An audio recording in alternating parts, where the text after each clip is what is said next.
What's up, everybody? Welcome to another edition of the Inside OU podcast. This is Brady Trantham. Hello, everybody on the YouTube machine. Joined by Mr. Rufus Alexander and Mr. John Hoover, and we are in an undisclosed location in Memorial Stadium somewhere, as you can tell. Living the sweet life. Yeah, we got the sweet life going. It's just much better than doing it in my car, like when we did the first show, John. That was like, I'll look back on that someday and think, weird.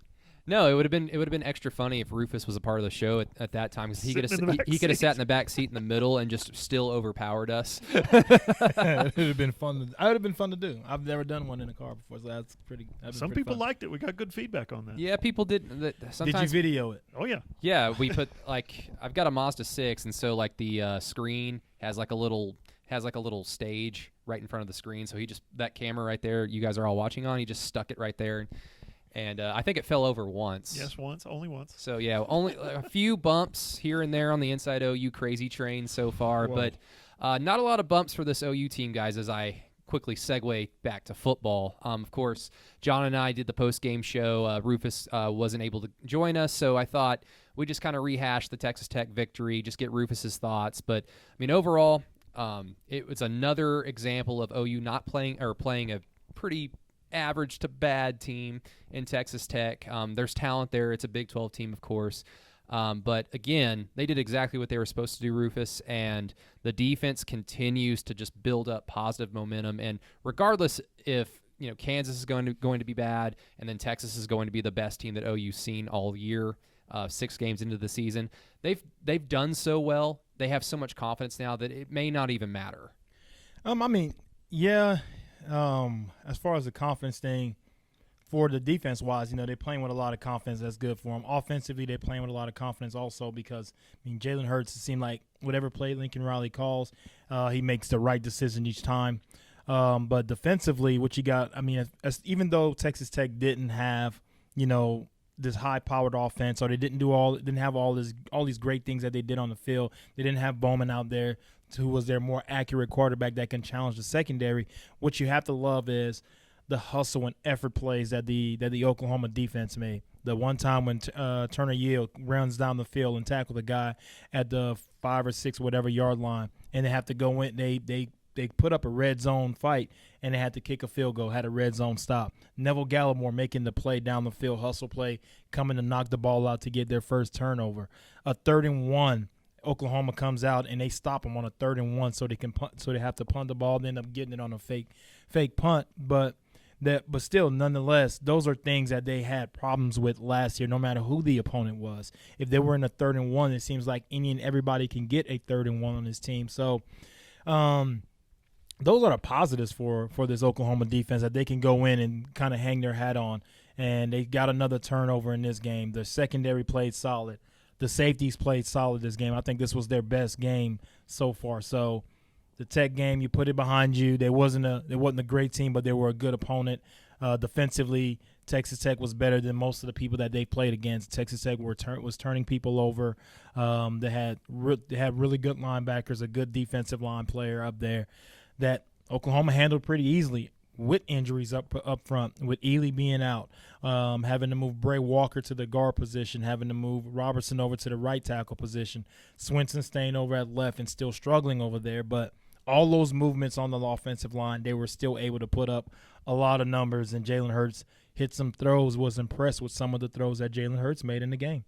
And really quick, Rufus, I just want to get your thoughts on this because John and I talked about this on the post-game show, but some of those plays you highlighted, what stuck out to me about them mainly was, I don't think that those plays happened last year.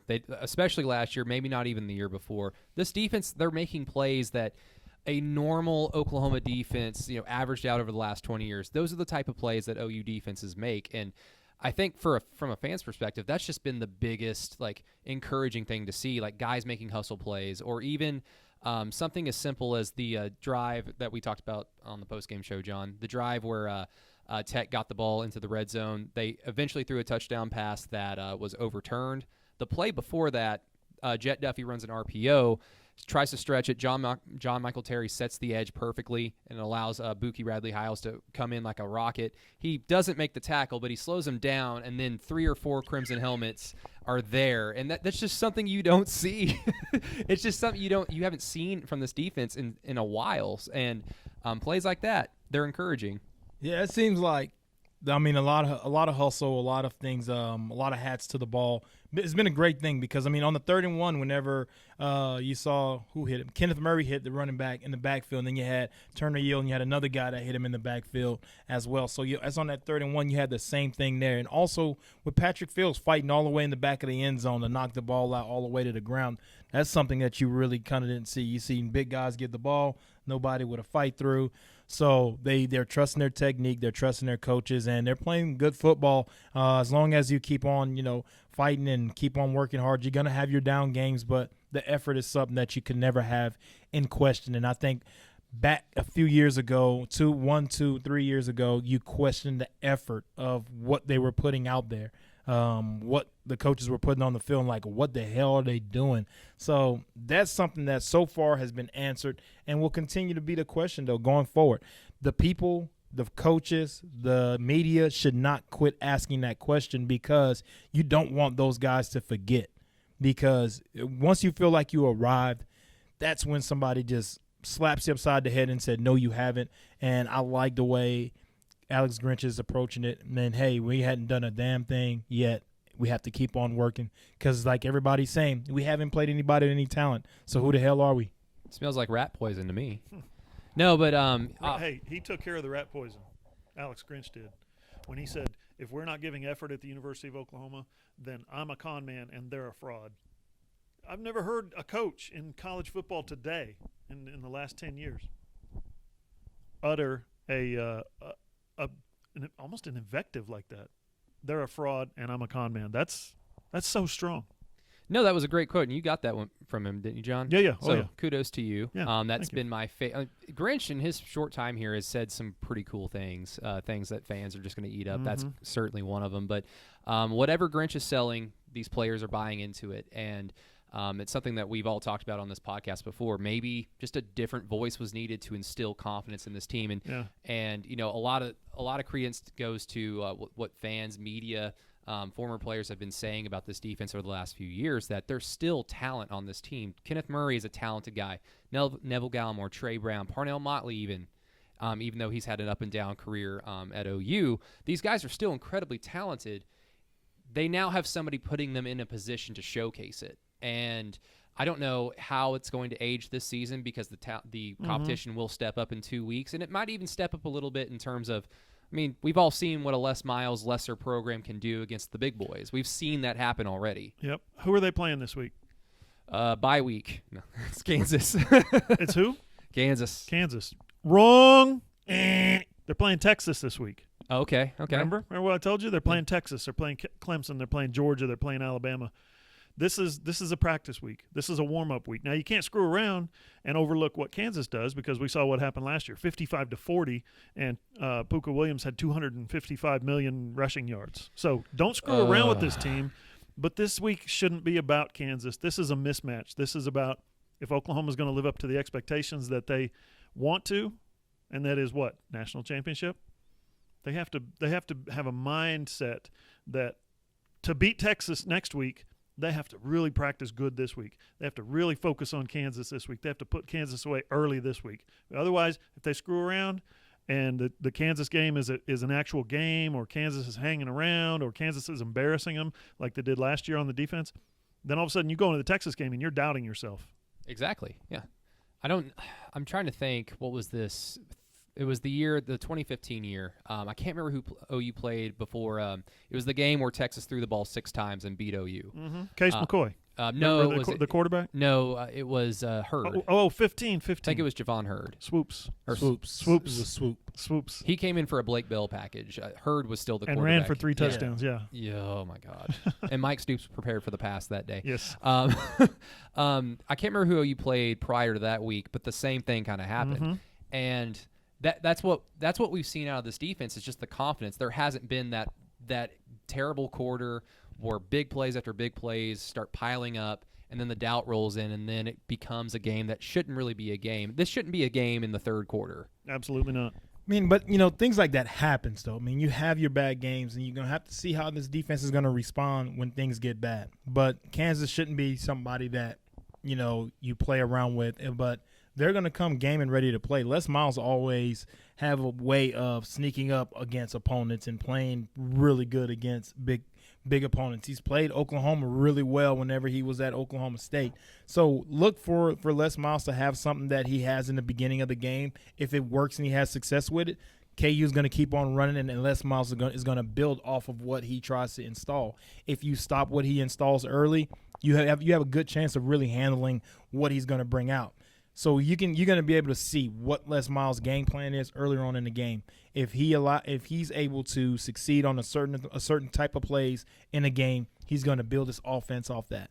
And that's how he was able to beat Oklahoma a few times, because he built off of certain plays that they ran and they had success with him, and then he kept adding on to them, so it kept us off balance. And by the time we caught up to our tails, it was too late. The game was about to end.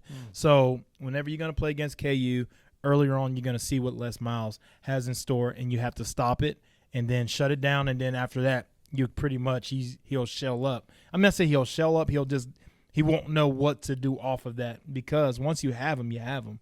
But KU is going to be a good team. They got some good talent that's out there. Puka Williams is a really good, talented player, but I think that's about all they have, though. Yeah, I mean, Rufus, obviously, you're well aware of what a Les Miles team can bring to the table. You guys kicked their ass in 2003. 2004 was a nail-biter. OU won on a missed field goal that forced overtime. If you want to call, two turnovers in the red zone on punt drops or whatever, I think that was. Mark Clayton fumbled a punt and got returned for a touchdown, but I think the next punt No, it was Blake Ferguson dropped 2 punts to kick up to a punt. He dropped 2 of them in the red zone. He got the ball and had the butterfingers in that game. And Sam tried to sit there and tell me that they rushed for a certain amount of yards or whatever because the game was close. No, y'all have the ball. They had the ball in the red zone. No, I remember, I watched that game about a month or so before the season started, and it was amazing because you remember the score and you think, okay, then that was a tight game all the way through. You guys had so many big plays. Yeah. You had that 71-yard tip pass catch by Mark Bradley. You had Adrian Peterson had the spin move, AD. Yeah, Jason White to Mark Bradley, I think, for a 30-yard. Mark Bradley, yep. Mark Clayton had a punt return. It was just mistakes. And that is something that I guess we can kind of apply to now is that's the great equalizer is OU haven't made a lot of mistakes. They've given up a play or two on defense, but just like what Rufus was saying earlier, they would give up a big play, but then they would swarm to the football in the next play. They would rebound. That's something that we haven't seen from this defense over the last few years, and it's been a huge breath of fresh air.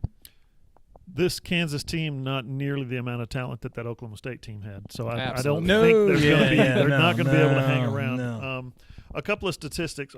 First, let's go to the press conference real quick. Yes. I was busy today, so I didn't get a chance. You were busy. What were you doing today? What did you have going on today? Thunder Media Day. Thunder Media Day. You had to sit down with Chris Paul. That's why I'm all dressed up nice. Ask him what year he's going to retire. No. So Kenneth Murray got His the hairline question. already It was did, though. plant-based diets. Right. Plant-based diets. were the Kenneth big Murray got story. a question today about the Sooners haven't allowed a point yet through 4 games in the first quarter. Are you happy with that? Are you proud of that? Starting fast. He said, no, doesn't matter. Good. I said, I'm like, wonder what he's talking about. And he said, you don't win the game in the first quarter. You don't win the game in the second quarter. You don't win a game in the third quarter. But you can win a game in the fourth quarter. We need to play better in the fourth quarter. Now, they haven't been on the field much in the fourth quarter in the first 4 games, and they're not going to be this week. That's where I'm getting at with the Texas thing. These guys need to know what it's like to play a heated game, an important game in the fourth quarter. That hasn't happened yet, so I look forward to that. But a couple of statistics I wanted to get to real quick. This is pretty impressive. I looked this up last night, and then I get the OU notes package. Here it is. Oh, somebody did it for me, right? I wasted all that time. Got him. Sooners last year, defensive third down conversion percentage, 46.8. Other teams converted third downs 46% of the time. This year, you know what that number is? 20? Less than 20, 19.2%. Whew. So add in what was already a good number, add in a 1 for 14 by Texas Tech, who didn't look like they knew what they were doing offensively at all. I mean, then you also add they got in a great receiver, a dynamic quarterback. They got some guys who have made some plays as running backs. They were clueless. Yeah, then you also add in the fact that in South Dakota you had the backups in, Yep. and they were allowing first downs and stuff. Same thing when you go to UCLA.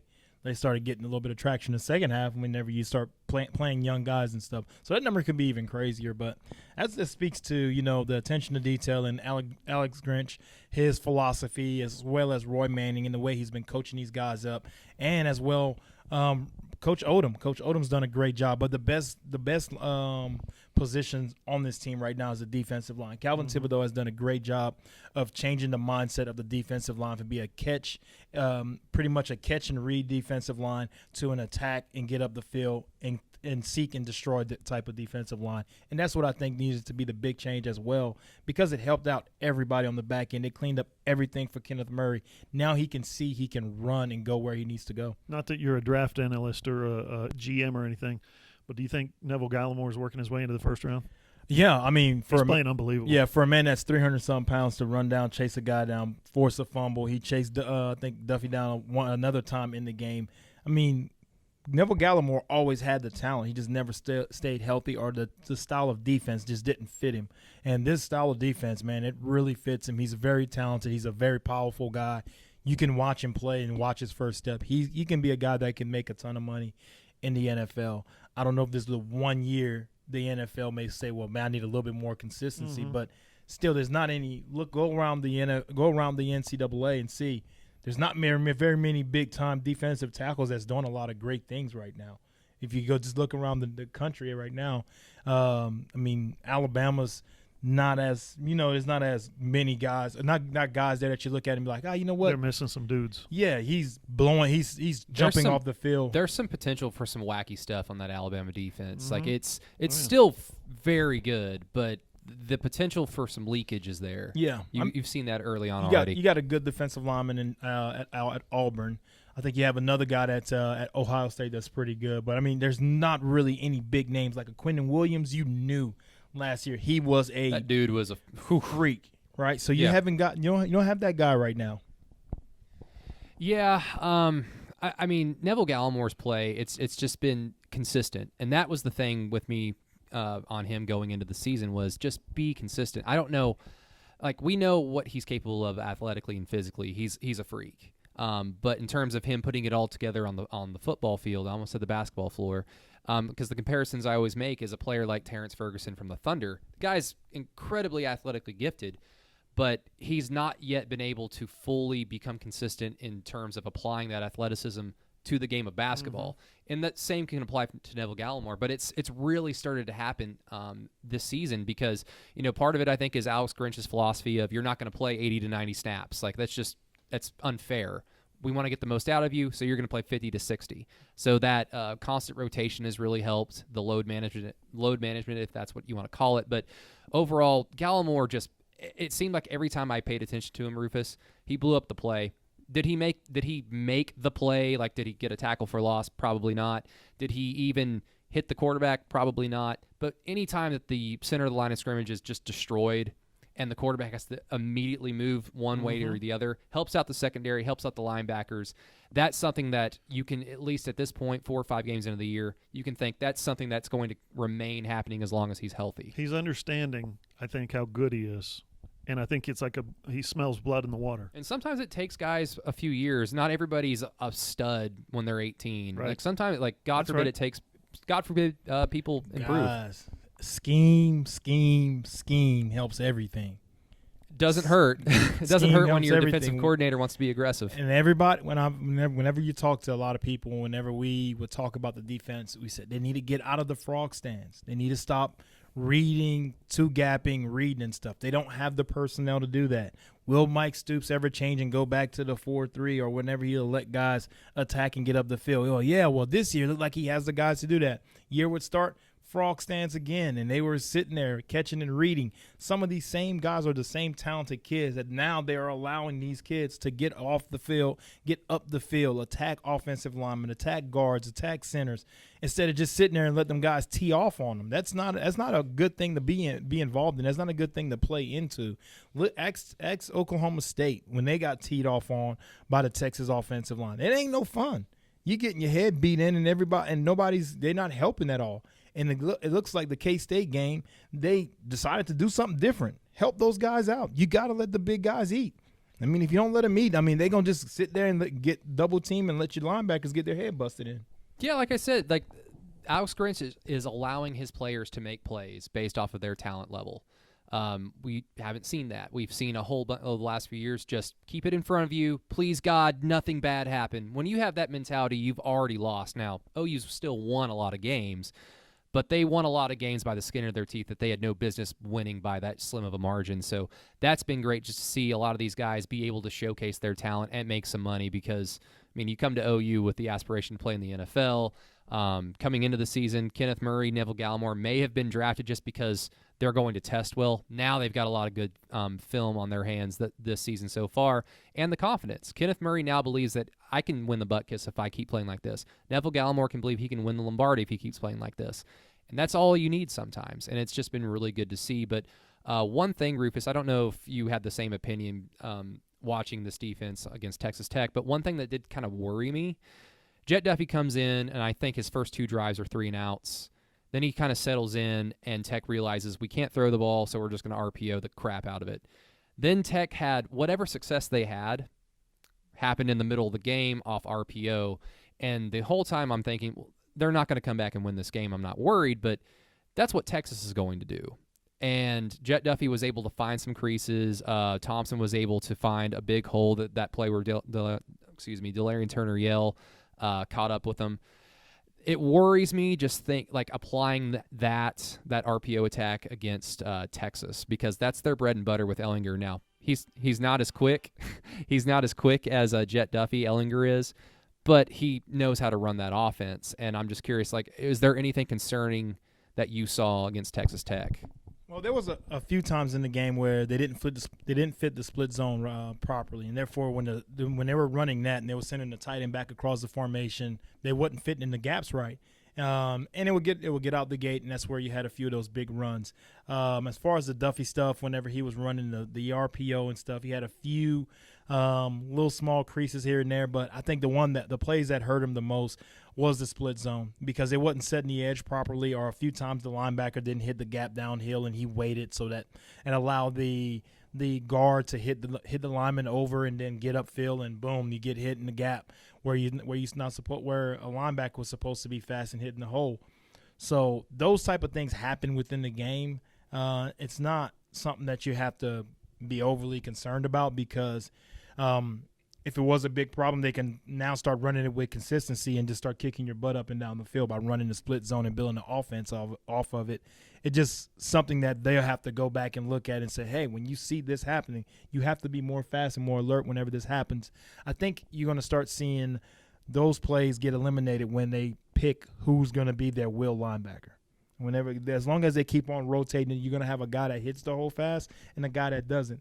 I think Deshaun White has put together the UCLA game and this Texas Tech game, I think puts him ahead of what Ryan Jones has been doing. He's been playing some really good football. He had some good tackles in the game. Attacked downhill, closed really well, tackled really well. I like him more tackling in space than I like Ryan Jones. Ryan Jones sometimes leaves me a lot left to be desired because sometimes he doesn't want to tackle. Sometimes he just decides, hey, I'm not going to tackle on this one.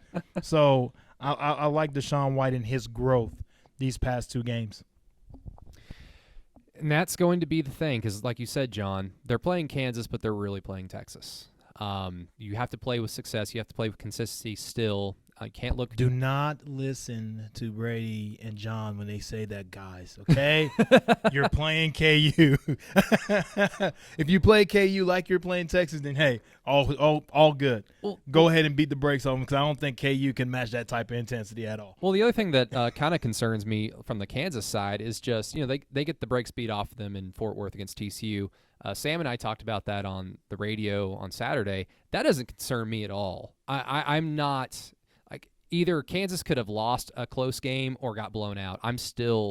This is Les Miles. And I don't know, like the most optimistic view I can take from this. You doubt Les will come in here and kick you upside the head. You come up and play Les and KU and kick you upside the head, and you'll be over there looking. Play some of that Big Ten football. No, see, I'm not even doubting him. Like, he frightens the hell out of me. Yeah, you get up there and look stupid, and you're over there looking like, man, I thought we were it, and then Puka had like 900 yards. And I mean, if you're going to play like one of the lesser schools the week before Texas, I feel like it's kind of advantageous that they're playing Les Miles because it's a coach with a proven track record that can keep them honest. Like Lincoln Riley can just point to 2001, 2002. Guys, he's crazy, and he can sneak up on you. Don't think about Texas. Now, what you're saying, you're not looking forward to Texas. No. You're just saying play to the standard. Play to the standard, exactly. Yeah, the standard should not be Kansas. The standard should not be we have to beat Kansas.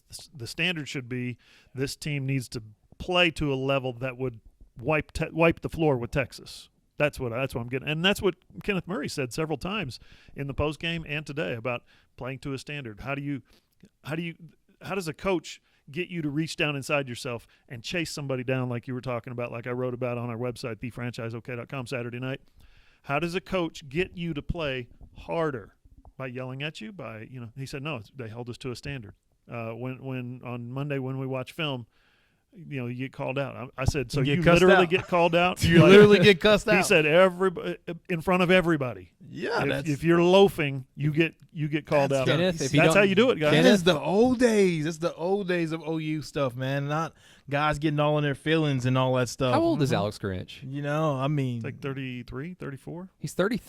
He's 33. Mm-hmm. He's got that old school mentality. He does. Yeah. Come from like Gary it. Pinkeltree. Hey, I'm telling you, man, it used to be, hurt feelings all over the place, man. You get up in the locker room and get made fun of by the guys because you got cussed out, and then you get cussed out.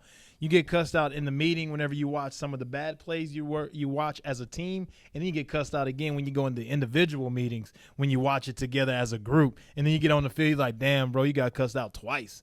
That would look bad. Sometimes the fear of being shamed is a great motivator. Yeah, by your team, by your peers, not just your coach, but by your peers. But you just hope that, hey, man, hopefully we start to film off where we pass those few plays that we messed up at, because you try to accept it and be like, oh yeah, coach, I know, coach, my bad. Yeah, you damn right, you're bad. I mean, Coach Venables be foaming again at the mouth. Got that vein popping out right here. Oh, yeah. God, Alex Grinch is 39. I sold him short a little bit. Surely He would take 33 though. Surely that Brett Venables vein has its own Twitter account.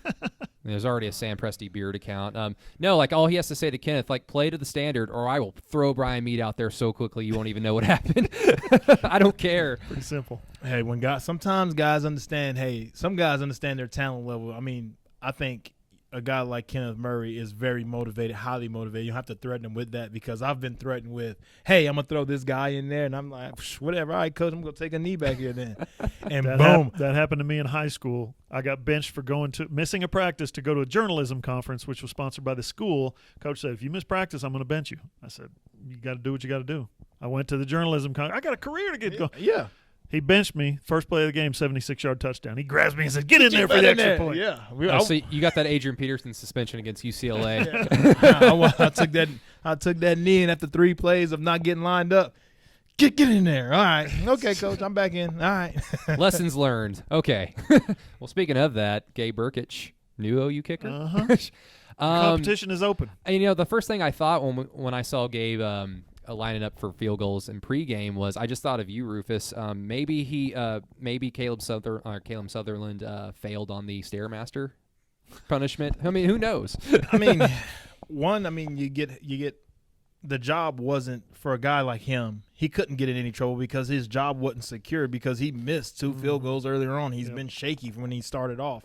And the next thing is, you may get punished internally, but if there's a guy that's nipping at your heels, you don't think they're going to give him a shot because you're just immature and you won't do what you're supposed to do. That's his fault for losing his job.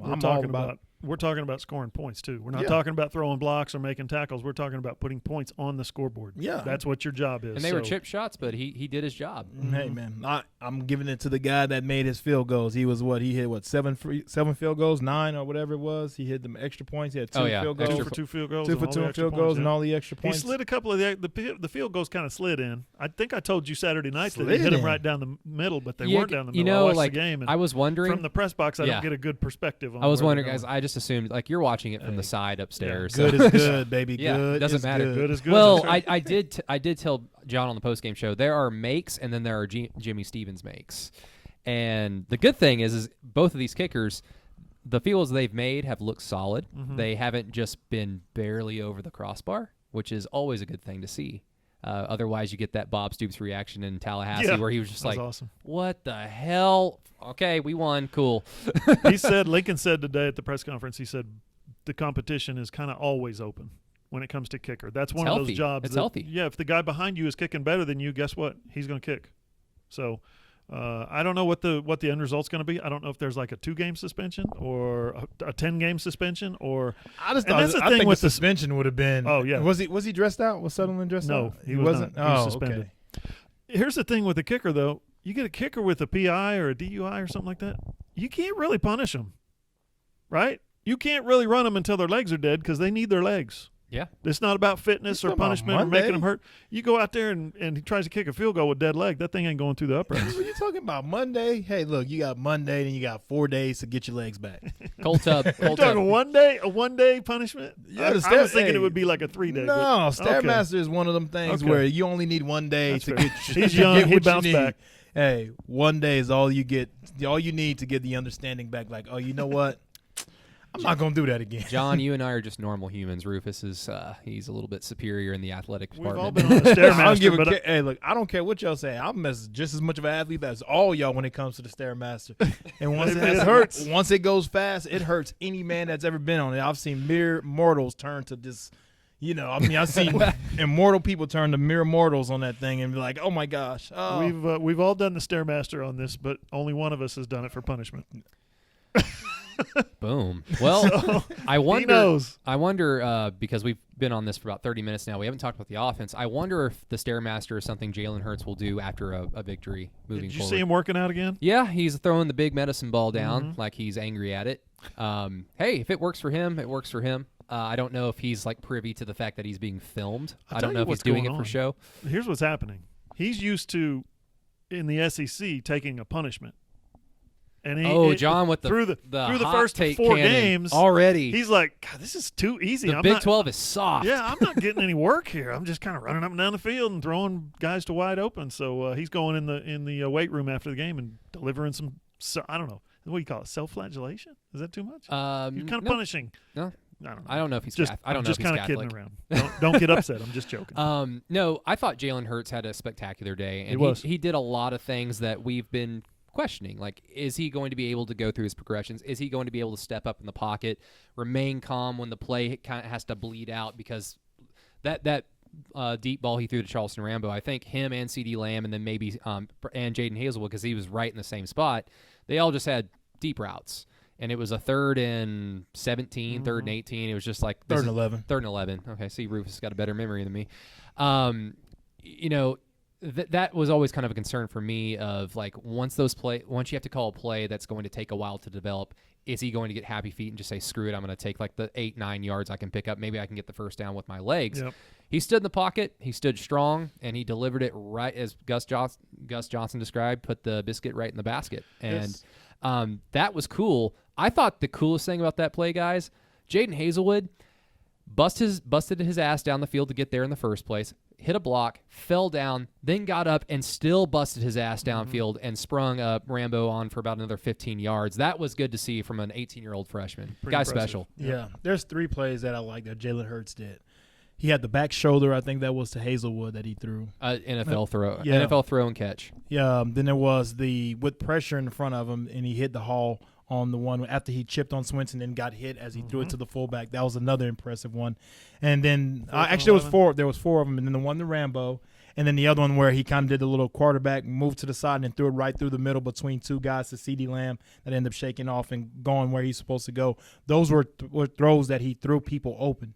The 2 of them with Rambo, he threw Rambo open. He threw Hazelwood open with a back shoulder. He threw CeeDee Lamb open with the pass in the middle, and he is great anticipation.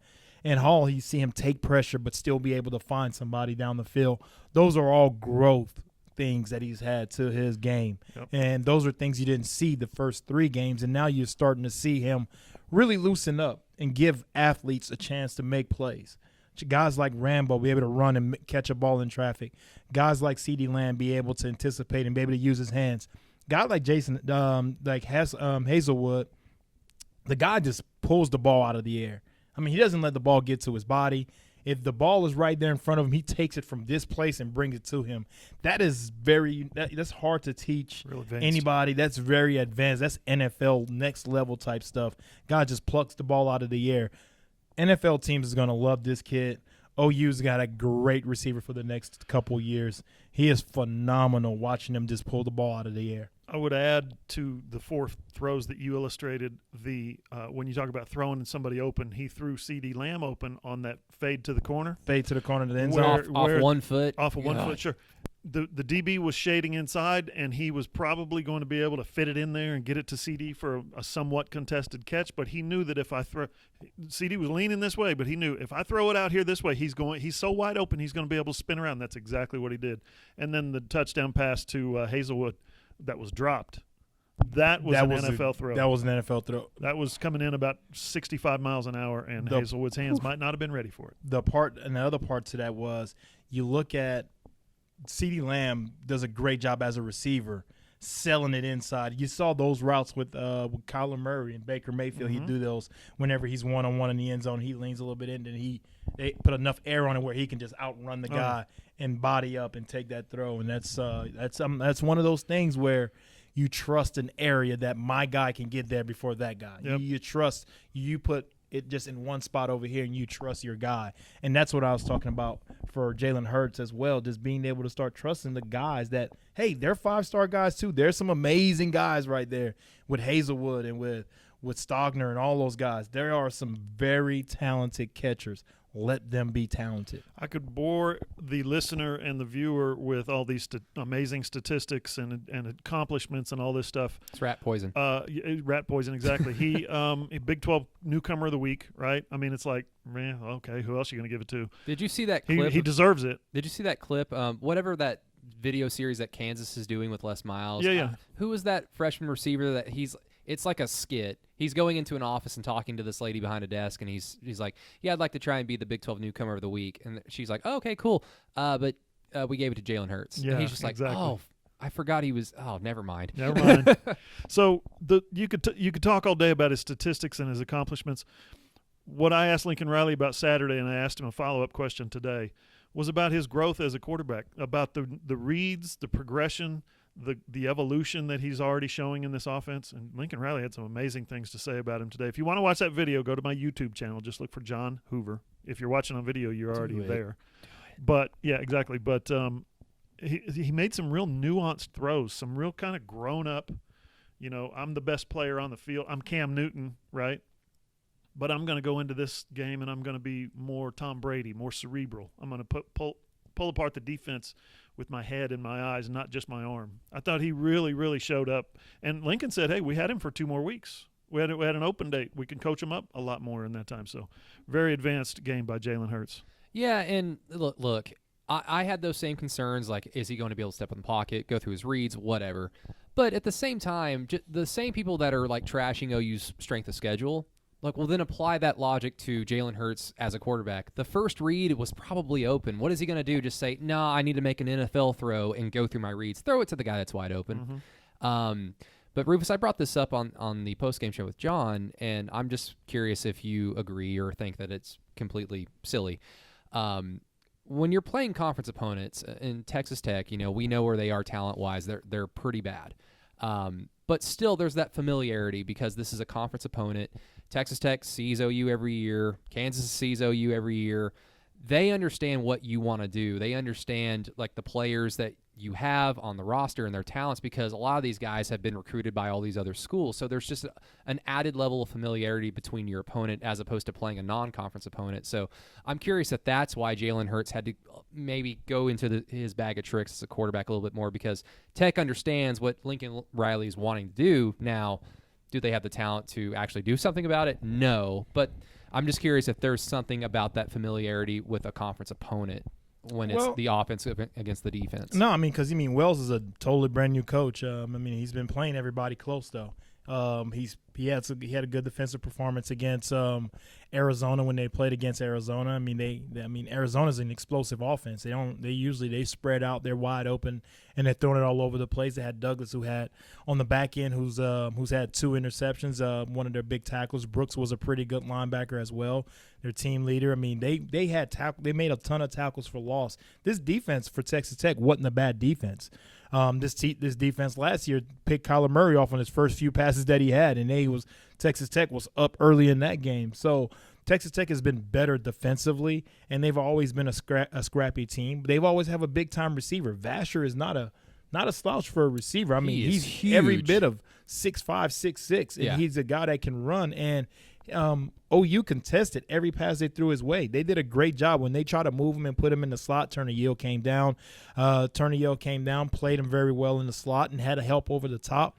They also took away the easy routes. What Oklahoma did was they didn't let Texas Tech get settled in. Texas Tech would like to take advantage of the slant and screen routes that they was trying to throw to the little shorter slot receivers. Oklahoma took that away, and they didn't have any answer for it after that. I said that in the when we talked about it in the Sooner Network and the show before the game. And once you take away the slant routes and screen routes, it's going to be hard for Texas Tech to do anything offensively because that's their bread and butter. They don't have a guy that can throw the ball down the field with accuracy like Bowman to do that. And Oklahoma knew it. They were prepared for it. They played it. That's the way the game ended. That's why the game ended so easily, so fast, because they took away everything that they were capable of doing. Bowman gave them a different kind of option because he can put the ball where it needs to be. Yeah. And so that's the big thing with OU, playing those guys. I mean, I don't think it's a familiarity thing about who you're playing against because every year is different whenever you have guys out there. Yeah. Well, I guess with that, we're talking about all the great glowing things about the offense. The thing that worries me is still the offensive line, and particularly the left side now. Adrian Ely, I guess Lincoln Riley said that he's still day-to-day, week-to-week. Right. I mean, I hope that means that he's fine for the Cotton Bowl. Kennedy Brooks had some opportunities the other day and got stuffed. Most of the time he got stuffed was on the right side of the line. So you got 2 new position starters out there, Tyrese Robinson and Bray Walker at right guard. You got one guy sliding out. You got the other guy coming in making his first career start. Lincoln said he played good for a guy making his first career start. What does that tell you? There's kind of a qualification there. Yeah, no, Kennedy Brooks has been averaging 11 and a half yards in his career basically so far. And the other day against Texas Tech, he's getting stuffed. So there's a little bit of concern on the right side of that line now. Oh, yeah. I mean, of course there's concern. I mean, Bray Walker, I think you can see the guy visually thinking on the field whenever you watch him play. If he knows where he's going, he's going to move whoever's in front. If he knows who he has to hit, that person's in trouble. But if he doesn't know. He is pretty damn strong. Yeah. If he doesn't know where he has to go, you can see him getting passed by on blitz. There was a few times a linebacker came on the blitz, and he was sitting there for the read. The guy showed, and he didn't know it was there. And he's still trying to process things. So that makes things hard for him and hard to play him in those games. But you have to play him right now. But the left side is the one that's just a problem because Swinson, I mean, you chip for him, he still gets beat around. And that's the bad part because I watch Hall chip for him, and the guy still comes around. Tyrese Robinson, he gets the chip, he's fine. Yeah. He holds his ground and holds the guy where he has to. Well, now you're starting to see where Beanbo's getting handcuffed at because usually he would pull the guard from the other side. So he would pull Tyrese Robertson the other side and let Swinson block down, be a little bit more creative with your protection. Block down, block out with the guard. So it makes it like a little run, but he can stand in the pocket, makes a different person, kind of almost makes Swinson a guard. It's just those things right there that you can't continue to have happen, and Swinson continues to get beat all the time, over and over again on the left side. A guy can go around him, and it just seems like Jalen Hurts have to dodge him every time. What's the help then? You keep Braden Willis in. You keep. Got to get better. Jeremiah Hall. You got to get better. I mean, that messes with their offense. That allows because he's better than Proctor, right? I mean, or Proctor would be playing. I mean, I don't know. I think it's a toss up between the two because Proctor holds. And then you get you're down 1st and 20, so that's the problem with him. I think you need to figure out you have to figure out something else, but you don't want to keep a keep Hall in or keep Willis in. That hampers your offense. That lets my linebacker go out and play coverage and help in those windows. I need that guy out there occupying this linebacker so I can hit this window right here. So Swinson's going to have to get better. Beanbo's going to keep coaching him up to get better. I don't think he's healthy. I think he limps around a little bit. You watch him in a game, he comes off the field, he limps off the field, and he's a little bit ginger and stuff like that. So between he or Proctor, those guys going to have to either figure it out, or you're going to have to go ahead and try to burn somebody's red shirt or use Finney Felix to come out there and let him play some, because guys, I don't think this is getting any better. And they're still It's averaging not. 600-something yards a game, And 50-some points a game. I don't know Did you if that's see the points per play? 272 plays, 222 points. They're Wow. averaging almost a point per play. Well, see, I And don't know. that's never been done. The all-time record, which was set by this team last year, was like .68. They're averaging now .88. What the hell? That's obviously a great. And we're complaining about the offensive line. I mean, that's obviously a great thing because Tell you, OU needs to win. OU needs to look great when they do win. But I don't know. I almost kind of wish that UCLA was better and they presented a better defensive challenge, because if that game was ugly and OU still won by 15, 16 points. And the offensive line was a big reason why they couldn't run the ball. Jalen Hurts doesn't have a lot of success running the football. That's basically a huge come to Jesus moment that Bill Beanbo can use as an example of. Now, I have no doubt that he's done that already, but when you're scoring almost a point per play, it's really hard to get past whatever is mentally blocking you from performing at the level that you're supposed to be. I Because don't think he can perform at another level, bro. I'm telling you, this is it. This is what he is. He's slow foot on the left side. anytime somebody with speed was on him, he couldn't do anything about it. Yeah, he is very slow foot. He doesn't have a strong punch, which is a problem. I think that's when he had a torn something. I don't know. Yeah, I don't know what. Something's wrong with his upper body. Maybe he doesn't have a strong punch. So any guy kind of dead arm him every time they come around and rush around him. You can watch him whenever he plays. His punch on the left side is just not good when he has to punch out into the guy over here. So it doesn't slow down the rusher. So they fight hands and they come underneath him, and it's right around the corner. So a guy comes right around the corner. Watch Swinson whenever you play. Watch him play. If you can sit there and watch him, I've watched him on the sideline. Is this he doesn't have that punch in the left hand to really stop a guy whenever he hits. A guy like Orlando Brown, whenever he put his hands on you, You're done. you stop. I saw that on Sunday. Yeah, whenever a guy like who was it last year? Cody Ford? Not Cody Ford. Who was on the other side? Bobby Evans. When Bobby Evans would put his hands on you, you would stop. He had a good punch whenever he had to stop you. Cody Ford was the same way as well. But whenever you don't have that power to stop a guy right here with a punch, whenever he's trying to do a speed rush and then you can turn your hips and get him, you're in trouble. Well, if you don't think that it can get any better, at least from Swinson's individual standpoint, I mean, is that something that can lose OU a game, just that on its own? Yeah, I mean, it's gonna force you to keep a guy in. Y'all, I can give you a game that'll tell you, can it happen?